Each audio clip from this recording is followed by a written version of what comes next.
And was it liberating in a way, telling the world about Patrick Whitcomb, obviously your adoptive father, Yeah, and family, and the fact that you knew yourself and everyone else knew you as Philip Whitcomb, yeah. and then obviously how everything came about with MI6, because I think even TV shows on Netflix don't quite include that part, which I think is quite an important part when it comes to talking about Pablo Escobar.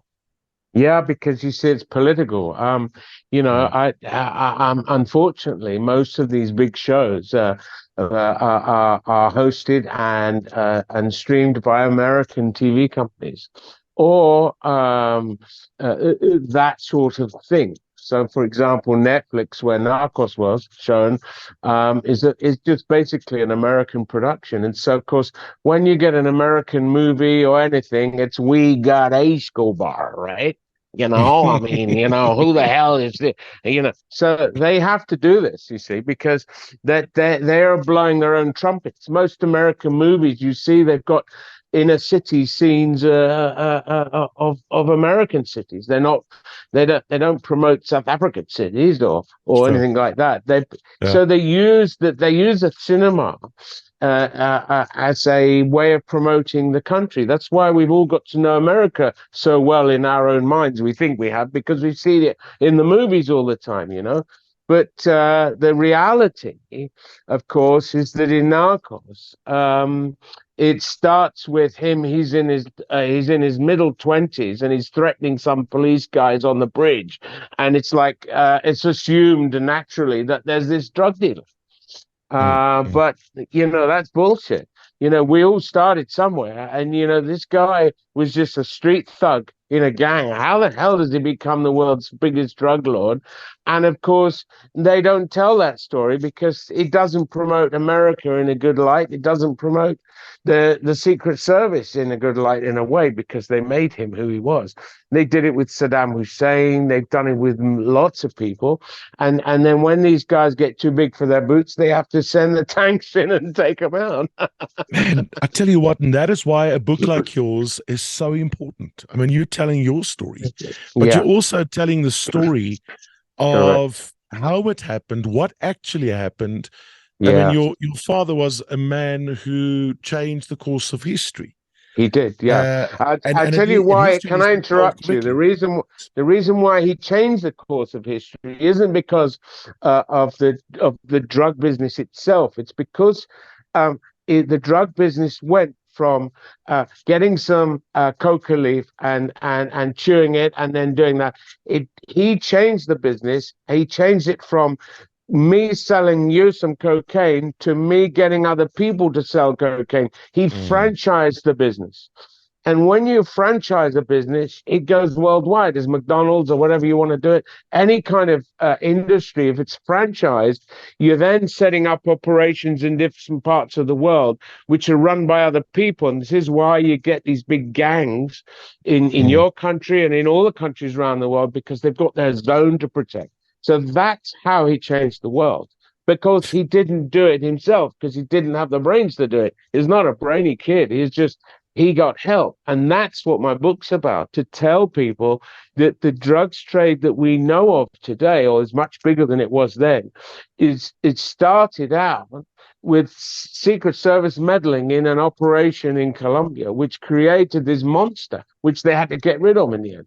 That's how it changed the world. Rebecca, would you mind if I take you back to when you were Yeah. 24 years old and you found out? I mean, how do you even how do you even realize and describe a moment like that when you Yeah. find out that your father is Pablo Escobar? Right. You see, now that I like answering this question because you see, nearly everybody listening to this show is cognizant of the presence of the internet, the World Wide Web, which is something we all assume and take for granted. For we're using the internet now on this interview. Everybody's like, okay, who's this? Let's Google this guy. So we all have now this knowledge at our fingertips, which makes us all brain boxes. We've all got this access to this knowledge. But when I was 24, there was no internet. If Mm, you wanted to find out what was going on, you had to go down the road and buy a paper. right? Which like sounds like a joke now, but that's what you had to do. Truth. Mm. Or you listen to the radio and you got the news every half hour or whatever, or you waited till the evening news because a lot of TV wasn't on in the day in those days. It came on at 7 o'clock, and then they had the news, right? So your news was controlled by massive corporations that were like the BBC or whoever you're listening to in South Africa. I mean, your corporation puts out news. It's controlled by controllers. You guys decide what your listeners are going to hear. It's normal. That's what happens. And back in when I was 24, that was the only way people got information. So we didn't know what was going on in the world. we did. We I hear you. actually didn't. We didn't know anything. So when my adopted father, the MI6 agent, he rings me up. Pardon me. He rings me up from Madrid. And he says, "Look, son, we gotta have a chat because," and so, which of course I described in great detail in the book because it's a pivotal moment. Your question is very relevant. So he brings me up to Madrid. I'm living on the Costa del Sol, doing golf course designs for Peter Alice, who sadly has passed away now. But he did a lot of stuff in South Africa as well. Golf course designs is a big business in South Africa, Yeah. as you know. And anyway, so I can't really cut a long story short. You'll just have to edit this interview because it just goes on. Perfect. I'm loving it. I'm Yeah. loving every moment. So 24, right? So get to 24. I'm thinking, I knew I was adopted. I knew I had a weird life as a child because I had all these bodyguards, there were guns everywhere and violence and all sorts of stuff. And this other guy who used to put his arm around me and say, my son, remember you're an Escobar. Who the hell's this guy, So I ended up at art college and started to get this English life. And then I get to this, as you say, this moment where I get this call up to see the old man. At this moment, I know he's my adopted father, but that's all I know. And I loved him as my dad. So cool. He rings me up. I go to his apartment in Madrid. He's got some mission on because he's a very high level MI6 secret agent. In real life, he would have been the like a James Bond fella. Yeah. And so he rings me up and he tells me some stuff. But the way he tells me is like weird because we have a boys' night out. We went down to the cinema opposite the apartment and we went to see Full Metal Jacket. You remember the film, the Vietnam War Yes. movie? So Yeah. we were like two boys with our chocolate sweets and our popcorn and all the rest of it. We used to have those moments, when I was a grown up, which was much better than when I was a child. And I got to know this guy, and he sort of he had this other side to him. Was really soft, really nice guy. But he was for that era, he was huge. He was 6'4", and in that era, it was very, very unusual to be that tall. And so he was a giant of a man, but he had this soft secret side. And we went out to the cinema, and we were walking home, and he. You just imagine this, right? We were walking home, right, back to the flat, and he turns around and says, "Oh, yeah, that's where we keep the money." I said, "You what? What do you mean that's where we keep the money?" He said, "Oh, it's not in the bank, it's in here." I said, "What money?" And this is what started this humongous conversation. So this is a very deep thinking guy. These MI6 people are very deep in their minds. And so he's obviously been working out, how am I going to break the ice? How am I going to start this conversation? And of course, Sure. money is quite... So that's how he breaks the ice. So I said, right, we need to go and see the money. What money? And so he starts to tell me about my life. And what he does is quite clever. He identifies with things. He says, "You remember that plane we had in Colombia? And we used to fly to this place called Medellin. And do you remember this? And do you remember that?" And I go, "Oh, yeah, yeah, yeah." So he was identifying me with my childhood, taking me back there and reminding me of the things we used to do together. Because I used to go on a lot of his missions. I don't know why. I presume it's because he felt I was safer with him, with the security people, than at home.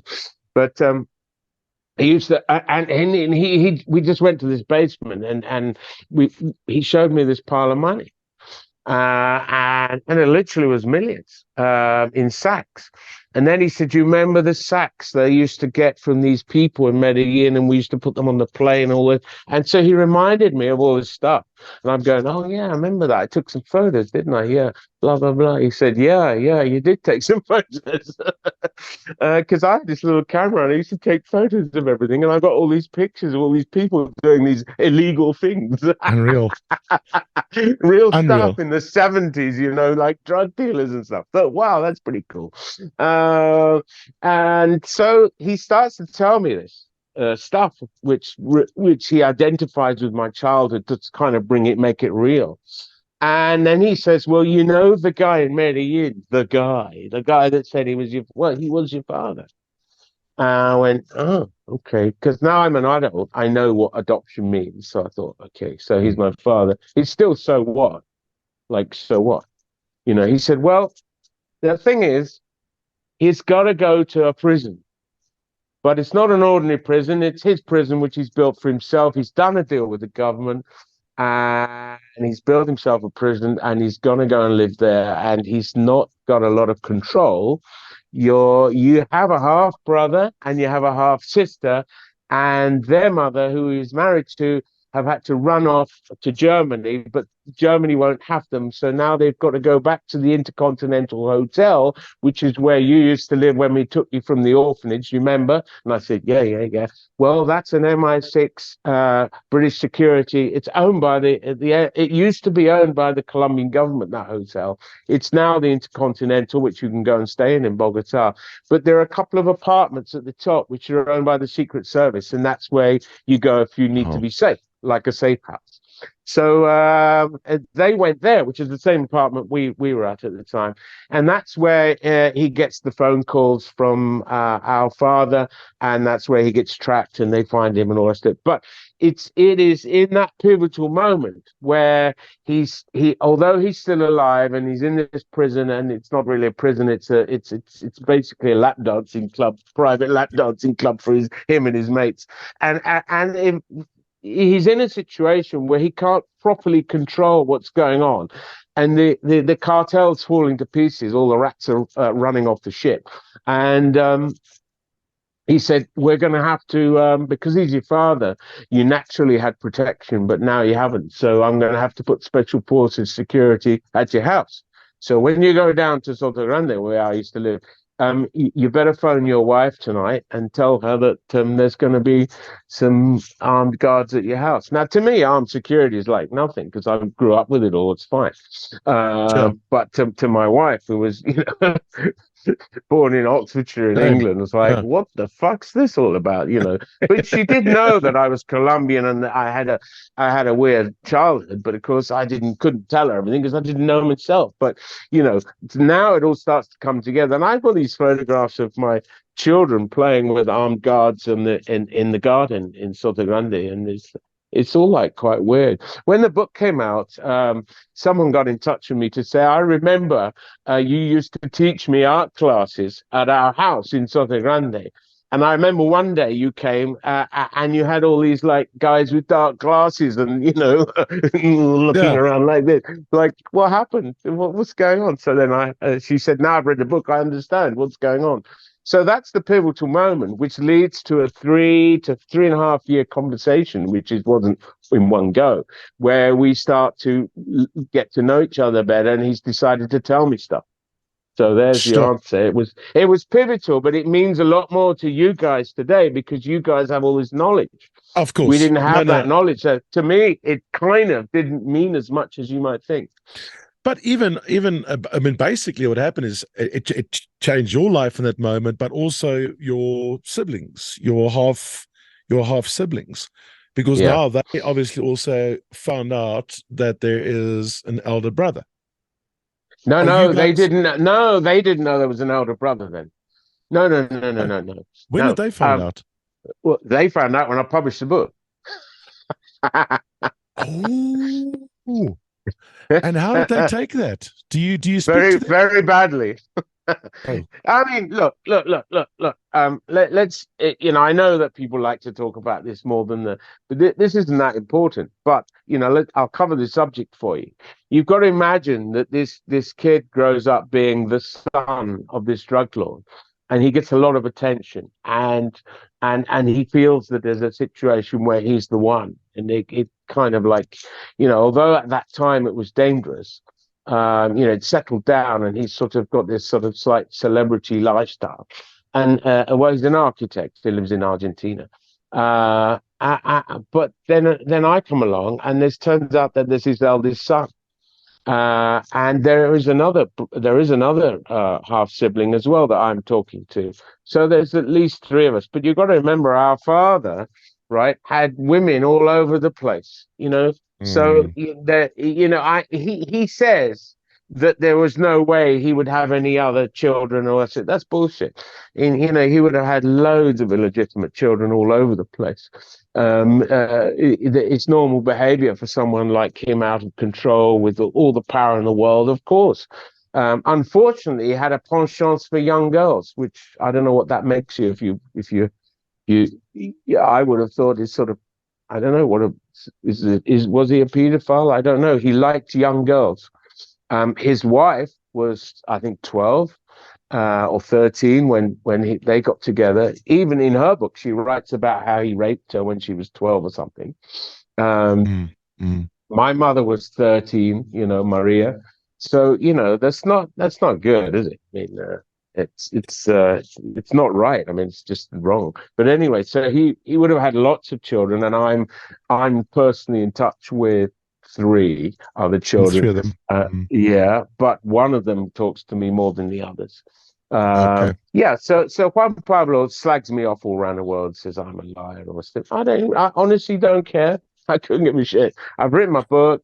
I'm getting on with my life. I know who I am. I had a high court judge look at my paperwork to make sure that it's all okay. Sure. None of the siblings, including Juan Pablo, none of us have DNA samples that are compared to our father. And I'm working on that at the moment. I put a sample into my lawyers, and we'll see where that comes from. But it doesn't matter. I have Mm. protocolized birth certificates, which are Mm. legal tender, and I can Yeah. demonstrate who I am. So I don't have a problem with that. And of course, once you put all the pieces together, and you can see that there's not an issue. I mean, these people were quite clever. They changed my birthday. They did all sorts of stuff to try and alienate me from my Of real course. Yeah. heritage, because to protect me. That has become an issue for some idiots on the internet. But look, if you're a celebrity, you stick your head above the water, above the parapet, someone's going to have a shot at you. Of It's course. just normal. I mean, one thing you don't do once you've published a book, especially an international bestseller like mine, you don't read your reviews. No, no. Stay away from that. Yeah, It's because if you read the reviews and they're no. good, you're going Yeah. to get a big head, and you're going to think you're important, and you're not. You just written a book, right? And if you read the reviews and they're bad, you're going to want to go and do something to yourself. I mean, Either so way, it's bad news. Either way, it's it's bad bad news. news. So I just don't even read my reviews. Just like there must be millions of reviews, and I've done interviews all around the world, and all the rest of it. But I don't read my reviews. I say, look, uh, please buy the book and read it. The money from the book goes directly to children's charities. I don't have Ah, any profit from the book at all. I literally don't make wow. any money from the book. And we've sold over 500,000 copies, and I haven't got one penny from it. It all goes to benefit. Bless you. So in the UK, it goes to a charity called Home Start, which help families who are in big trouble related to all sorts of financial problems. But it helps the children within the families, because I'm into the children thing. Help the That is children. incredible. That And is it's seriously and in incredible. Spain, my own Spanish version, my book, it's in 7 languages, but in the Spanish version, the profit that I get, I mean, obviously they're distributors and they make money, rest of it, but the profit that I receive, I literally save up, and then I buy milk and I take it to the food bank in the city, and it gets Sure. distributed to children who need that. So I think that I'm trying to make a difference with the story, because my father was such a bad guy, and so he tried to do something before he dropped dead. Yeah. Well, listen, bless you for that. It's something very close to our hearts as well on the show. So much appreciated. Just quickly, of the times that you met Pablo, your father, Mm, mm. what stands out for you? Did he say something to you that you remember to this day that stands out for you more than anything else? Yeah, of course. I mean, I remember I had my own bodyguards with the De La Rue, which is a British security company, and they were all special forces, so they were crack shots, and they were hard cases. They were proper security people, and we had to go to um, there were meetings and then there were meetings. So there were official meetings where we used to meet at the Intercontinental Hotel in Medellin on the hill. That's on the top of the hill. It's a lovely hotel, still there. And every year they used to have the swearing of the allegiances of the Dons. So, all these people would queue up and, swear allegiance to the Don. It's basically a big mafia meeting. And all the families would go. It's a big family thing. And I used to go with my bodyguards from our table and go and sit at this other table. And at the time, Don Pablo wasn't a Don. He was I think it was 18, 19, and he used to do a lot of bodyguarding and security for people. And so he would be at these functions, obviously doing other things. But he had all these hooligan people with him. I call them hooligans because they weren't dressed like we were. We were dressed like, shirts and nice guy. And these people were dressed quite rough, but they were at one of the top tables. And my father didn't smoke, my adopted father, but my adopted mother smoked, and all her friends smoked. This is the 70s, right? Everybody smoked. And so I knew what cigarettes smelled like. But these guys smoked cigarettes that smelled different. Now, of course, I know what it was. Yeah. But so that remark, remember that. And I remember what I now know to be aftershave was very strong. See, smells you remember much more than other things. So I remember that smell, and I also remember him sitting next to me. I remember feeling very awkward, and it was a difficult time because especially when I was much younger, I didn't understand what was going on because I thought my English parents were my parents. And I had to go and sit with this guy, and he put his hand around me and say, always remember you're an Escobar. And he used to like point gesture to his mates, because they're all like kids. Well, I know now Sure. to be, they were grown-ups to me, but actually they were, only some of them were only, 18, 19 or 20. So I look back now and think, oh yeah. And so they were quite showy offy, and he'd say, mi hijo, my son, and all this shit, right? But I Mm. didn't know what that meant. I'm just a kid. So when I wrote the book, I did it through the eyes of that child, because that's how it was. When we look back, and we're looking back as adults, so we understand everything. You go, oh yeah, yeah. But when you're a kid, you don't understand this stuff. So you think, what's going on? You don't understand. So they become memories. And those memories, although they're fleeting, they are memories that always stick with you throughout your life. There were other times that we used to have to go to this finca, which is a farm out in the middle of Mm. nowhere. So you'll be able to identify with that in your country and that sort of Mm. thing, Mm. out in the middle of nowhere. And, we'd land there with helicopters, and guys would come on with boxes and stick them in the helicopters, and then we'd fly off again. I now know that to be cash, which is part of a laundering operation from MI6. But at the same time, we used to have to go and meet this guy, get off the helicopter, and go and sit in this house. And I've got these photographs of me sat on the knee of this guy. And I used to keep saying to Dad, "Who the hell is this guy? Is this my dad?" He said, "No, no, no, no. He is one of your dad's cousins." Because a lot of people think of the cartel as a sort of like a company where he was in charge, and everybody did as they were told. That's not how a cartel works. A drugs cartel doesn't work like that. A drugs cartel is a loose, in inverted commas, affiliation of business people, some men, some women, but mainly men, but there were some women in the cartel. And they have their own independent businesses. They don't say, "Oh, yes, sir, no, sir, you're the boss." It doesn't work like that. Okay. Hmm. They're all bosses. They all work together. The reason why this Operation Durazno, which is described in my book, worked so well, and they made him the big kingpin, was because of my adopted father's relationship with Manuela Noriega. And Noriega was a CIA operative Yeah. who later became president of Panama, military dictator. And it's through that contact that they gave this guy, one of the members of the cartel, one of the Gaviras, they gave this guy the routes through Panama, which is where Narcos starts, where it's on the lorries and they're going through Sure. Yeah. they're going into Mexico and then they go through Panama. Those routes is what created a business which the other business members had to join in.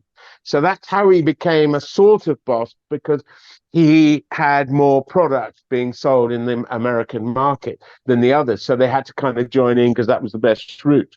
And then, of course, it all went mad. But anyway, so it's very complex. But I mean, obviously, at the time, they were experiences that I had as a child, which I didn't really understand.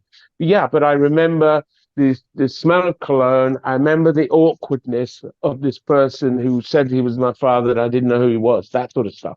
You get these kind of weird emotions. I remember him meeting with my adopted father, and I was like on the plane, and they were handing over these sacks of money and stuff. I took photographs of that, which is quite cool.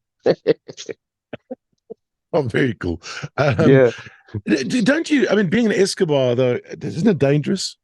Aren't there people out to get you, and now with the book as well? I mean, don't you sometimes feel a little scared? Um, uh, um, if you eat bananas every day from when you were a child, 3 times a day, by the time you get to 20, bananas don't mean anything to you.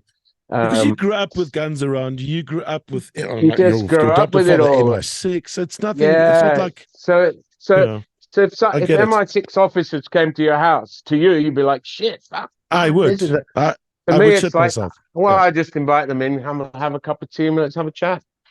So I get it. that's the Yeah. way it is for me, and I just don't have a problem with it. I mean, look, we have this inbuilt. Most of us have this inbuilt natural instinct to want to live, right? Yeah. It's just inbuilt in us. We don't really want to die, but you have to realize that I'm knocking on the door of 60 now. I've had an interesting life, put it that way, and well, that I'm nearer the end than the beginning for sure. And so you kind of you get settled. You kind of realize that it's like, okay, that's it. That's the way it is. And I get death threats, but man, they're by email and they're pathetic. Wow. Really? Well, what are you gonna do? Bring it on. When I'm on tour and I have security, of course I have security. I Yeah. usually say to the audience, see these bodyguards, they're here to protect you from me because I can be quite crazy in a fight. Yeah. Wow. Uh, so Listen, you. I mean, look, you have to be you. It's not bravery. What happens is you become conditioned to the condition, Survival. and you just become conditioned. It's part of life, and it just becomes, yeah. What's the word? I mean, okay. Sometimes I'm in the city and I haven't got security, and someone comes up to me and says, "Oh, do you mind if I could?" And I think it does cross my mind. This person could want a selfie, or this person might want to stab me. I mean, I don't know. So I have to just think. I don't think about it. I just do the selfie. These pictures, yeah, you just take the selfie and hope for the best. These pictures that you took, I mean, in the book, I've read transcripts and a lot about it, but in the physical book, do you put some of those pictures in there? Yeah, No, in this book I haven't, because this is the book that's available in South Africa. I'm plugging the Yeah, book now. I've got Uh, I've got this version, which I'm going to get my hands on Let me have a look. Let me have a look. on What the you got? yeah. No, I've got Oh, you the got there that. transcripts. Yeah, Oh for the no, sake of you. that's what Yeah, you order need. they could get to me. So I can't wait for the physical copy. Yeah. So the physical copy, I've kept the photographs out, and there's a Okay, reason why. So I would why? just say why? Because just one second. So I obviously wasn't very well prepared for my interview because I didn't have this book. The reason why is because there's this, Oh, the secret of the missing millions.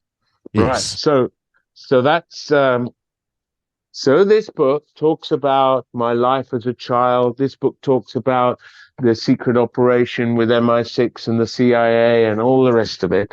And it tells everybody that Narcos didn't quite get it right, and it wasn't the Americans that did this and the la la la la la, and all the rest of it. And also, the book reveals other things. So, for example, my adopted father's handler, and you must have got to that section where he gets his yeah, mission given to him, right? yes, His yes, yes, handler is a guy called Sir Arthur Norman, who's chairman of De La Rue, the British Secret Service and printing and all the rest of it company. And they're still there today. They still exist. He was chairman of that company at the time. And Arthur Norman fought in the Far East when he was a younger man, in the special forces, and one of his pals that he fought with, and they became friends, was a man called Ian Fleming. Does that ring a bell to you? there you go. Right. Absolutely. Okay. The, So they were buddies, and when you see in Doctor No, yeah, Bond comes in and throws it. He comes in and there's a woman typing, and he throws his hat on the hat stand, yeah, yeah, yeah, and she says, "M will see you now," and he goes through the padded door into a room where he receives his mission, and it's an yeah. oak paneled room. Well, that room and that situation, when Ian Fleming wrote that, is based on very much like the office that I used to go to, where my adopted father would go through this padded door exactly the same, and Sir Arthur Norman, who in the film is M, he in real life was an MI6 handler, a boss, and he recruited police officers and people from the army and sent them all on these missions. And one of the missions was to send Patrick Whitcomb to Colombia. And the money penny, if you like, of the Yes, real life was a lady, Anne Bullen, who yeah. was PA. You look her up on Google. She was PA to Sir Arthur Norman of De La Rue, and I used to sit on her table playing with my Meccano set while she's trying to run the world. It is uncanny when I read those chapters. That's exactly I was. This is a There you Bond go. when Yeah, your adoptive dad, when Patrick goes in and the room changed, I think the yeah, curtains were drawn or yeah, something. yeah, It goes all dark. The video comes in, and then he gets his mission, and he yeah, gets told a little bit about it, and he yeah, was sent on the mission with his yeah, with the assistant. What was her name? And even the didn't the mission also have some kind of code name that meant peach? What was yeah, it? yeah. Operation Durazno, Durazno, and which is Spanish for peach. Spanish for peach, because it's Yeah. sweet and soft on the outside and There a you go. tough nut to crack in the middle. But this operation lasted a long time, and the operation was an operation to infiltrate, which is what they do today. That's what Ukraine's all about. It's to infiltrate a country, take over the monetary and political system of the country, control it, and then, of course, find out where all these dollars are disappearing to, because the American economy is missing dollars. And so this took a long, long time. And they set up this armored car business. And my adopted father's MO was always to set up an armored car business in whatever country he was operating That's in. right. And he'd be MD or whatever of the company, and the armored car service would be printing the banknotes, transporting the money, so they knew where the money was being hidden. It ended up all in Panama, and then the Americans invaded Panama. It's all part of history. and they got hold of Noriega. They got all their money back, and off they went, and that was the end. Yeah. And they killed off the boss guy. They killed off. They tracked him down and had him killed off because he had too much control over the countries. They did the same with Saddam Hussein, as a good example. Yeah. They supported him, financed him, because they wanted to beat up the Iranians. And then when he got too big for his boots, there you go. Oh Off we gosh, go. it's all politics. It's just all Yeah, politics. that's all it is, controlling the world. That's what's happened with. They Mm. wanted to bring down Russia, so they thought we'd start some trouble in Ukraine. That's all MI6 and CIA, get people to fight each other, and then when these people get too big for their boots or they're no use anymore, they get taken out. I mean, I promise you now, within 6 to 18 months from now, the president of Ukraine won't be there anymore, and because he'll be no use to the Americans anymore, so they get rid of him. And that's a prediction from me, you can see. Oh wow! No, there's so little about politics. But actually, no, that's what I It's love all about politics. this. It's all About your about, I'll tell you what it's all about. It's about who control. rules the world. Yeah, yeah. Very, very insightful read. You know what? What a story, and thanks for sharing it with the world. And what an absolute honor and privilege to chat to you, Roberto. I really, really enjoyed it. Thank you very much. Amazing paintings. You Cannot can wait buy for one of you. these if you save up a bit. You can buy one. Oh, the rand is not as strong, my friend, but I Yeah, wouldn't but mind. I have I'll a tell you one. special. Will you? Good price. Yeah, well, if any one of your listeners want to buy this one, it's for sale. But I won't finish it for another month or so. Oh, that is beautiful. That is so, so beautiful. I told you in the beginning there, the sea very close to my heart. So keep Thank you. painting, keep telling Yeah, the story, and I thank you for your time. I really do appreciate it. That was just you're more incredible. than welcome. You're more than welcome. Thank you very much, Roberto. All the best. Cheers. Jacaranda FM.